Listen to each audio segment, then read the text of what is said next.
Hello. Hiya. Setting up. Hello. Hi, Helen. How are you? Direct from London. I'm good. Jennifer, direct from here in Seattle. How are you doing? There we are. We're all going full steam ahead. Hi, I'm Yep. Jennifer from Little Metal Foxes. And I'm Helen from Little Metal Foxes. Hi, and happy new beginning to the year of 2024 to everybody. Um, we were just kind of going through our studio and assessing all the oh gosh, all the things that we need to do to get ready for the new year. And you can see I'm sort of in the middle of prepping and doing all that. I've been spending this weekend kind of going through stuff and getting things all cleaned out, washed up, re-winterized, uh, restocking, inventorying, and Yes. getting things done. So, but Rearranging, revamping, all that kind of good stuff that you do at the new year. yeah, and it's a good time to do that too. One of the things habit-wise that I like to do is, the flex shaft maintenance and just do like have a few days that I usually just plan on sort of, doing some maintenance in the studio.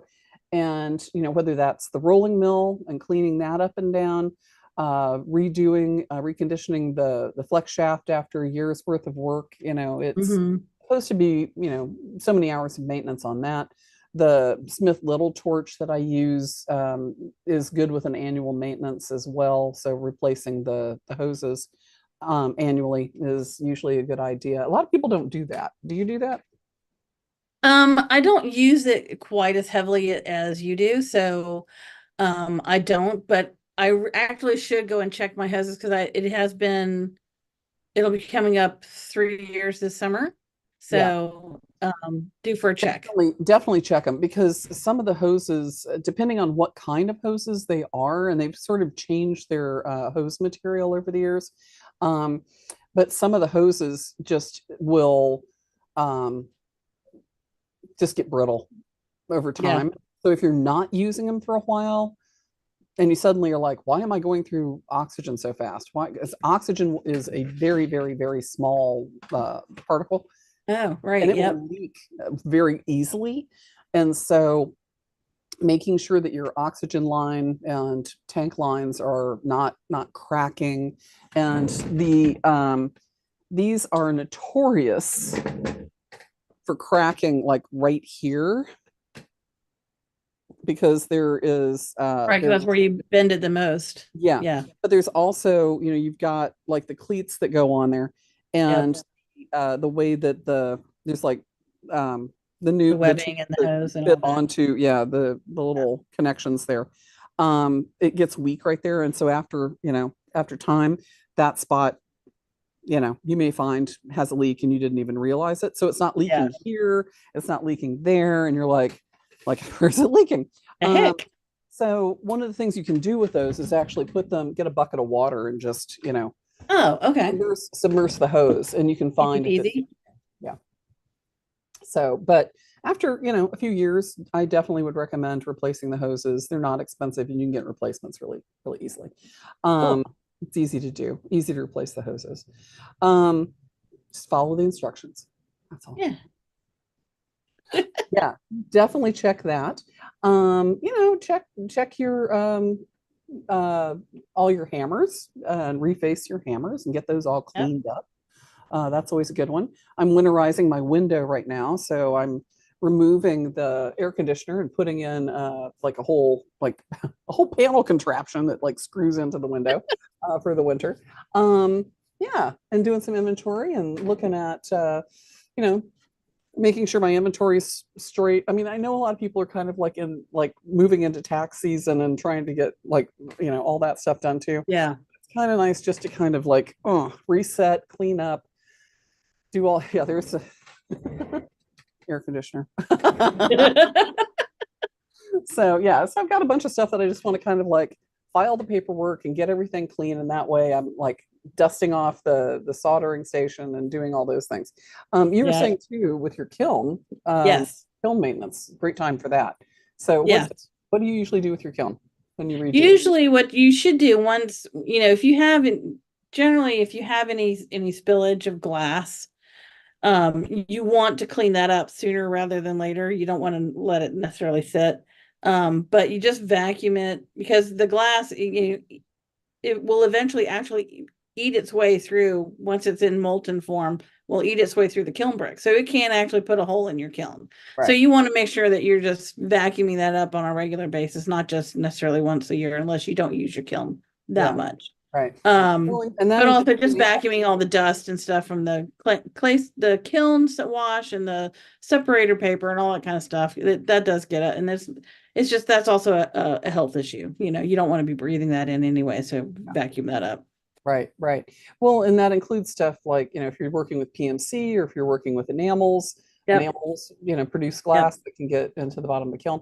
So yeah, vacuuming that stuff out regularly, but doing your kiln wash and making sure that it's just, clean and prepped and ready to go. Check the coils if they're exposed and make sure that, Yeah. if you need maintenance, you've got that done. Um, Yeah, yeah, check your electrical connections because actually I have on mine. I don't yeah. know when it happened, but the one of the electrical the conduit is Mhm. broken off on one end. And so I Right. just always, check that to make sure it's not eating into the actual electrical wire because that would be bad. Yeah, that's funny you should mention that because I ran into my neighbor this morning and they had one of the garbage disposal and one of the lights in the kitchen, went out between, of course, Christmas and New Year's. And he was going over to sort of check all the stuff. And they had an electrician come by and went, yeah, we checked the panel and something seems weird and it looks like something's out. And it led to the conduit outside the house and had like corroded because of the way that the conduit was bent. It got a bunch of water in there and it just Oh corroded no. inside. So he's like, oh my God, instead of just replacing like the switch or Yeah, he's having to do a whole bunch more work. Oh no. yeah. But at least So he he's caught like, it. That's you, yeah. you may have to replace, you're gonna have to replace the box and the conduit. He's like, oh my God. So it's like over $10,000 worth. So the point So is, maintenance is good. maintenance, yes, it's a good time of year to check that.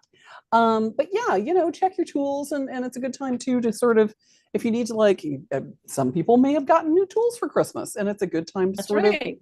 like, pass on some of the old ones to a deserving young one who's starting out, or to the Toolbox Initiative, Yep. Democrate, and gosh,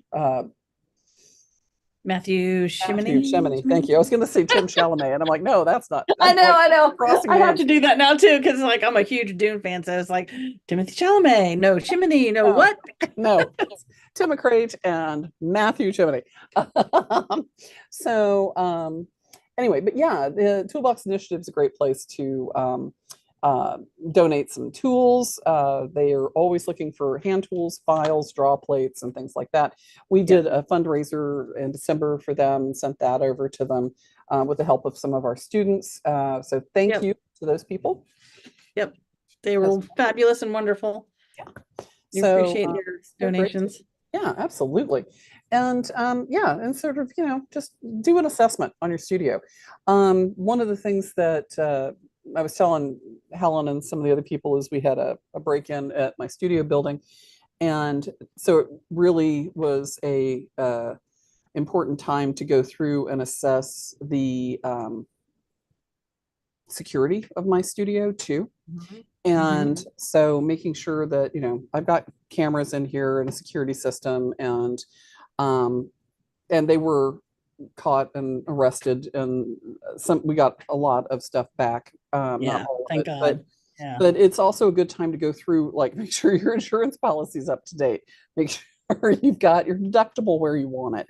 Yep. Some of the people that lost stuff in the building, were able, we're able to sort of claim it on their renter's insurance or homeowner's Or their insurance, homeowners. Yep. or Yep. their, business insurance. And so, but for some people, their deductible was so high that it didn't cover the stuff that was lost.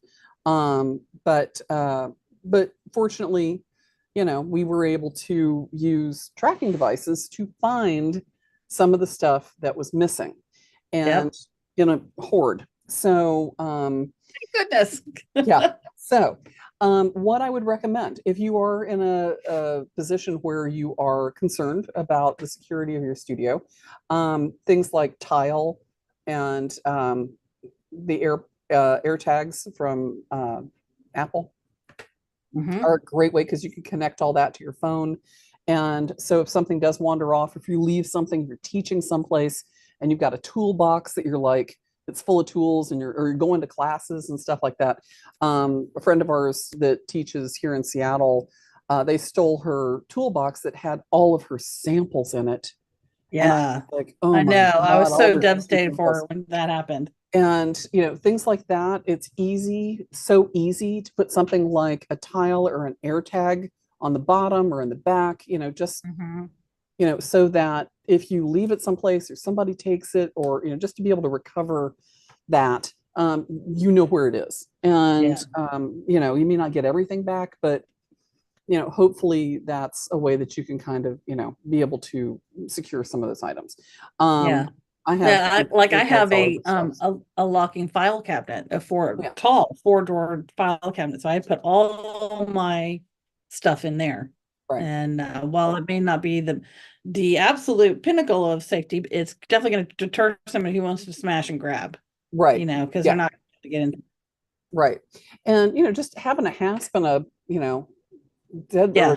deadbolt or whatever, just to make it just really check the studio. With the break-in, I was able to sort of really reassess the construction of my door, and I was like, Yeah. that needs a little fine tuning there. Sure enough. That's gonna yeah, yeah. So that thing's solid now. But yeah, if you're in a place where you're like, I always have wind coming in the door, you can put insulation foam in hollow core doors. I was like, Yeah. that's awesome. You can like drill a hole and or drill several holes and like up the Yes. door, fill it up with foam. So now my door's a little puffed in areas, but it's insulated. Yes.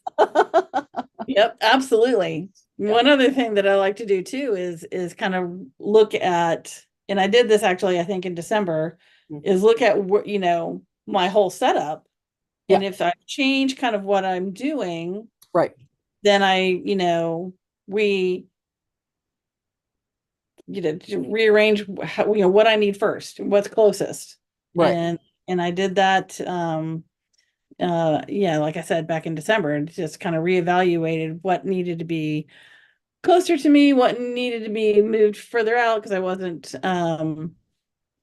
uh you know needing using that as much currently. So it's like that's a really another good time of the good time of the year to do that. You just sit there, and once you've gotten back from the holidays and you're getting yourself kind of reoriented into the studio, you Hmm. can, it's a low pressure, be in the studio but not necessarily have to be creative, Right. kind of Right. thing. Yeah. Well, Tangential. just to mentally reset, and get and sort of take a minute and just get things back where they belong. A lot of times during the holidays, everybody's like making stuff like crazy and stuff ends up all over the studio. Um, so it's a good time to be able to sort of like put all that stuff away, really look at the tools and make sure that if you need to, fix something and all that. But also, yeah, do that relocation thing. In uh, the studio setup class, I've got one of the things that I'll do is kind of look at zones, like what's closest to my everyday working area, and have tools in that area that I work with every day. And those are my go-to tools. And then things that are a little bit farther away that I have to either stand up or reach for, or in drawers nearby, sort of zone B. And then zone C is stuff that's just, stuff that I use occasionally, or backstock or something like that. So stuff, it doesn't all have to be like right on my bench in my working area. And so usually, yeah, I'll go through and sort of look at that stuff too.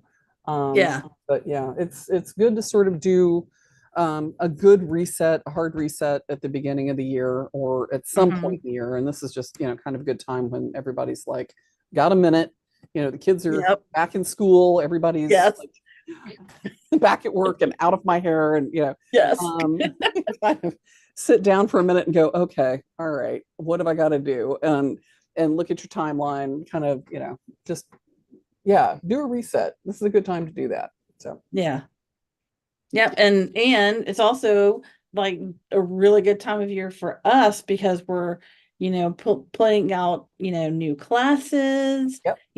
Old ones and new ones. And, we're starting our new year lineup and then our spring planning for the spring. So we Yeah, have some really cool stuff coming up. we do. Jeff Gosh. DeBoer's Chasing and Oh, Repoussé class is excited. coming up. That's going to be amazing. And that actually works really well in concert with Victoria Lansford's Mhm. Eastern Russian Because Repoussé. they're actually two different styles of chasing and repoussé. Yes, they are. So you can learn a lot from both of them, Yeah. and recommend both of them really highly. Victoria's a dear friend, and we do love her. We have a link on our website to her website. Yep. Also, so Jeff's class is going to be like two different classes, kind of like, Mhm. getting you started and getting stuff going, and then really hustling through stuff on the second one. I've got a flex shaft class coming up. Oh, Julia's file work ring file work Yeah, class yeah, is yeah. coming up. So if people are doing Grab that bracelets, this, when is that? The band 20th? rings, knives, any of those people would do really well with that Oh no, that's the firework is actually this weekend. this So weekend. grab that because that is a really Yeah, excellent class. yeah. And you And learn a Julia, lot that's transferable to many aspects of jewelry making. yeah, absolutely. Yeah, Julia is I've never met anybody that knows as much about files Oh as yeah. Julia does. Yeah. And I kind of take files for granted, and until I met Julia, now I'm kind of like, oh, I've been bad. I'm a, I'm a bad file person. And not, I mean, I can use a file, but I don't take care of my files and know my files like Oh, Julia does. So Julia would be horrified. Well, I have since, made amends, but I used to store all my files in one box. And yeah, yeah, I now actually have them separated so that each file has its own little slot. right. My needle files were a mess. Now I've got this. Oh, I know. Oh, you got the Michael Nash's thing. I do. Yeah, yeah. This is awesome. It's designed for needle files, and it's got like three different slots for each shape. So if you've Yeah. got the triangle, the round, or I should say the flat Barrett file, the round, triangle, half round, square, knife edge, equaling file, parallel file, oval file. So this has been really good because I've got my teeny tiny ones, my 4-inch ones in the front, my 6-inch ones in the middle, and then Oh, that's super handy too, that yeah, you can tier them up like that. yeah. So, and this is nice because it's weighted, and Yeah. it is a nice little lazy Susan. So for me, that was an amazing way to sort of sort those out. The other Hmm. thing I did is went through, and this is also from Michael Nassif, and I believe these are all available from Auto Fry Yeah, I now. think you can get on like Rio and a Peppy, couple other vendors. yeah. He We does do have discounts for Peppy on our website too. So if you go to our resources page, you can see some of those.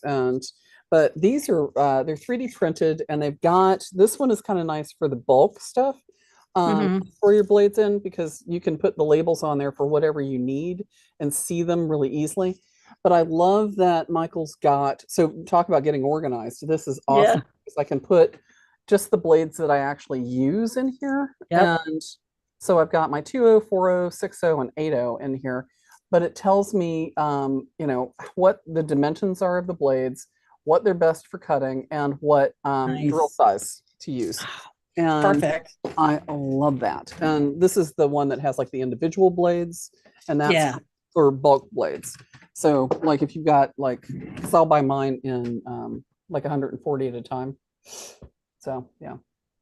But Cool. All anyway, right. So let me get back over to our Yeah, classes. what's coming up for So classes? we have so let's see.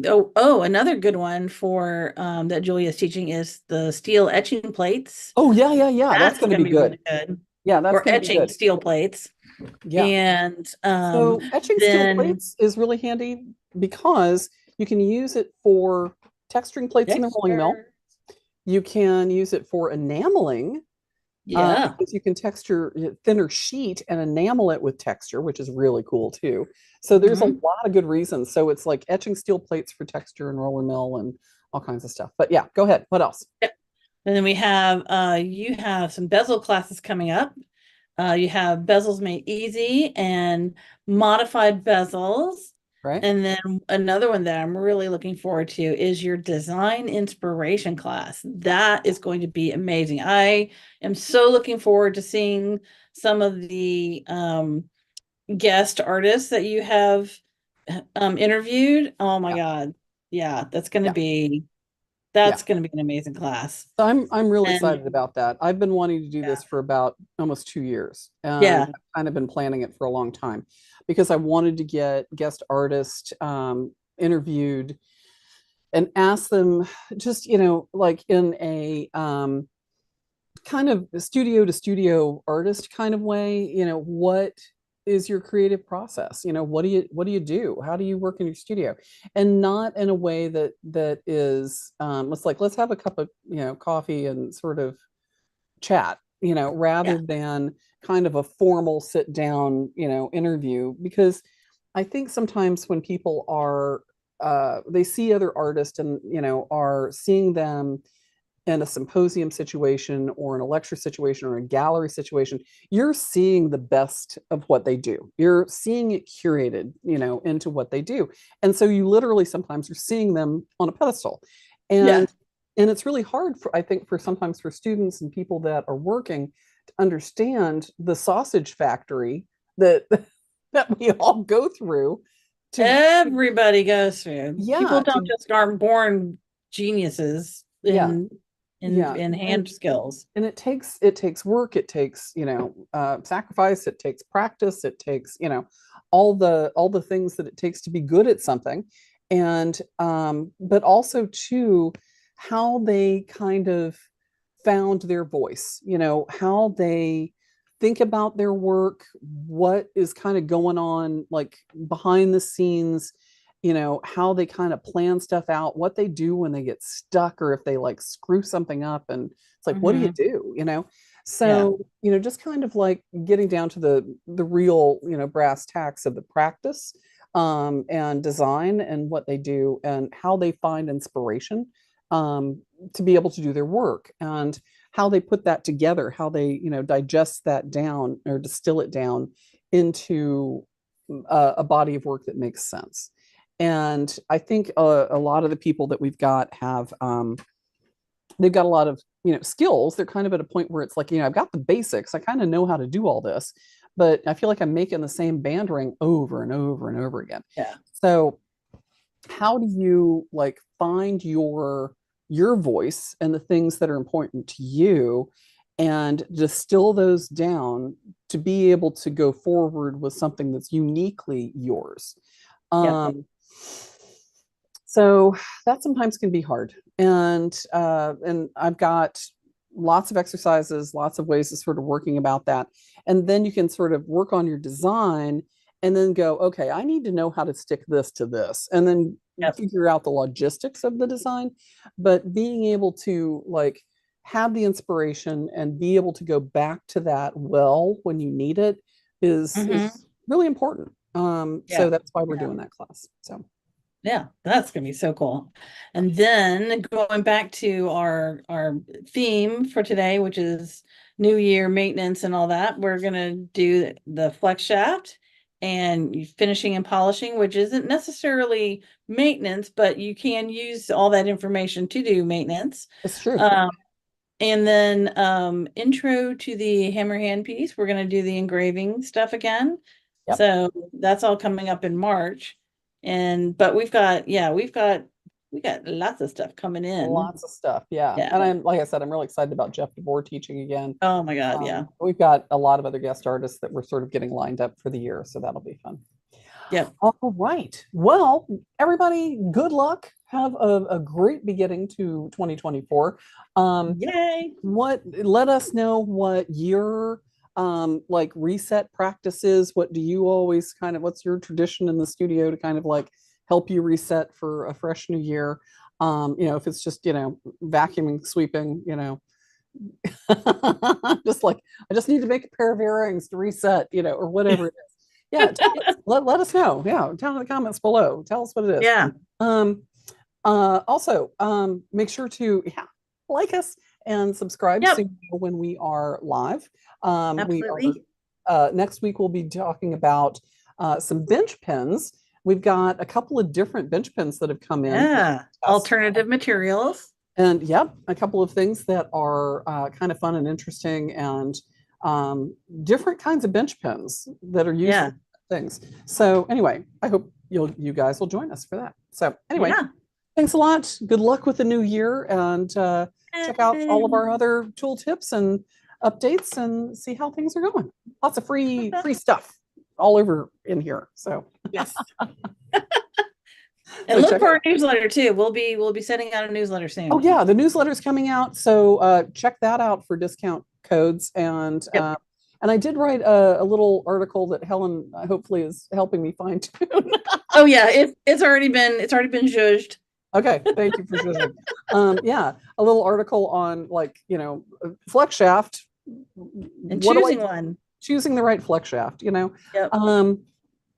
But in the flex shaft class, we will be going over just absolute nuts to bolts maintenance and what they all do. So I hope for those of you that are like, I don't even know what my flex shaft does other than drill holes. Oh, have I got news for you? It does lots. So so do join us for that. Anyway, okay. Yep. Thanks a lot. We'll see you next week. And like, subscribe, ring the button, hit the bell, whatever you need to do to subscribe to our newsletter. Yeah, subscribe to the newsletter and come to Open Studios. Yes, Open Studio Access. We love it. We see everybody there. Yep. Hang out with us a week. So come hang out with us.